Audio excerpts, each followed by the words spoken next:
Salam dostlar, əvvəlki dərsdə biz break of structure, change of character, buy side liquidity və sell side liquidity anlayışlarını izah etdik. Bu dərsdə çox vacib bir mövzunu öyrənəcəyik. Market niyə əvvəl stopları yığır, sonra əsl istiqamətə gedir. Yəni liquidity sweep və stop hunt nədir? Əgər sən də tez-tez stop olursansa, sonra qiymət sənin istədiyin istiqamətə getdiyini görürsənsə, bu dərs sənin üçün açar dərsdir. Son dərəcə diqqətlə izlə və ötürmə heç bir yerini. Deməli, liquidity sweep nədir? Liquidity sweep sadə dillə desək, bazarda olan stop losslar və pending orderlərdir. Yəni, buy side liquidity buy tərəfdə olan stoplar, sell side liquidity isə sell tərəfdə olan stoplardır. Bu iki məsələ qaranlıq qalsa, öncəki dərsimizə baxa bilər. Deməli, böyük oyuncular mövqeyə girmək üçün qarşı tərəfə ehtiyac duyur. O qarşı tərəfdə bizim stoplarımızdır. Burada göstərdiyimiz qrafik nümunə üstündə buy stop və sell stoplar anlatacağım sizə, görəcəksiniz dəqiqliklə. Stop hunt niyə olur? Market çox vaxt belə hərəkət edir. Hamının gördüyü high low'lar formalaşır.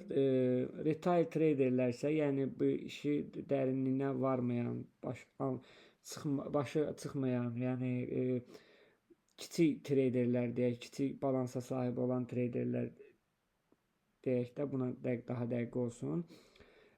Stopları ora qoyur. Yəni məsəl üçün bu dibin altına, bu təpənin üstünə falan filan. Market əvvəl ora gedib stopları yığır, sonra da əsl istiqamətə doğru gedir. Bu prosesə stop hunt, liquidity sweep və fake breakout deyilir. Yəni fake out deyilir. Liquidity sweep necə tanınır? Burada 4 əsas qayda var. Qaydalardan biri aydın BSL və SSL olmalıdır. Yəni buy side liquidity və sell side liquidity olmalıdır. Gördüyünüz kimi burada aydın şəkildə olmalıdır, görünməlidir. Deməli, ikinci qayda, qırılma sürətli və emosional olur. Məsəl üçün, bir dənə şam atır böyük, uzun fitili qoyur, sonra əks istiqamətə dönür və yaxud da ki, bir dənə şam atır aşağı, böyük fitil qoyur, sell side liquidity aşağıdan qoyur fitili və yuxarı doğru impuls almağa başlayır. Qırılmadan sonra impuls zəifləyir, yəni bu çox vacib əlamətdir. Ardınca struktur dəyişikliyi gəlir. Yəni, öncəki dərsimizdə başa saldığımız Church və Boss yaranır. Ən vacib hissə isə sweep Church zənciridir.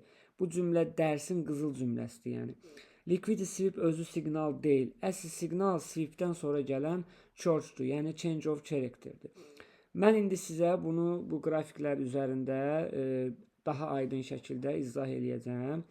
Deməli, məsələ nədir?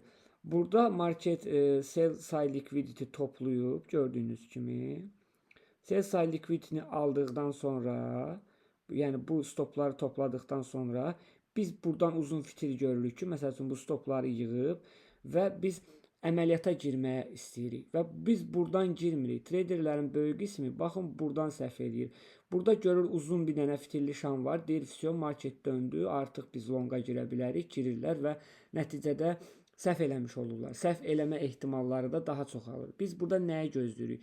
Market sell side liquidity, yəni stopları sweep elədikdən sonra, təmizlədikdən sonra gözləyirik biz change of character yaratsın. Change of characterin nə olduğunu bilməyənlər öncəki dərslərimizdə axtarış edib səhifədən baxa bilərlər. Yaratsın. Yaradandan sonra biz order blokdan giriş əmri atırıq. FVG-sindən və yaxud da ki, order blokun tən orta qismindən girişimizi qoyuruq. Və giriş qoyandan sonra bizim hədəfimiz, növbəti hədəfimiz olur buy side liquidity, yəni yuxarıda buy stopları.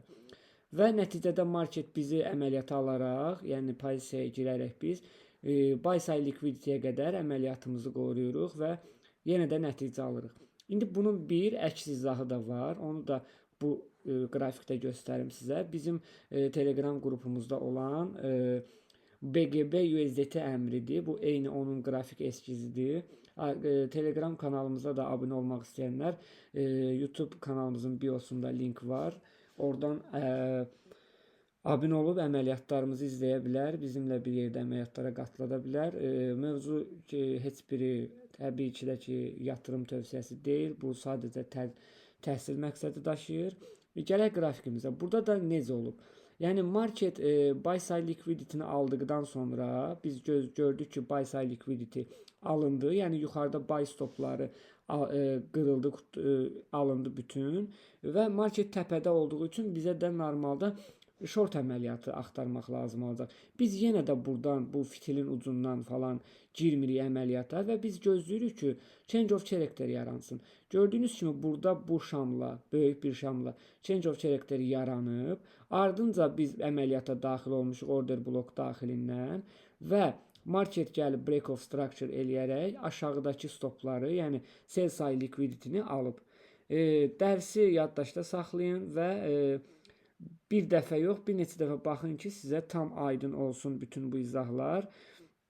Yekun və keçid olaraq demək istəyirəm ki, bugün öyrəndiyi market əvvəllər stopları harda yığır, sonra əsas istiqamətə necə gedir. Amma heç vaxt biz sweep zamanı yox, yalnız struktur dəyişimindən sonra əməliyyata giririk. Növbəti dərsdə isə çox vacib bir anlayış keçiləcək.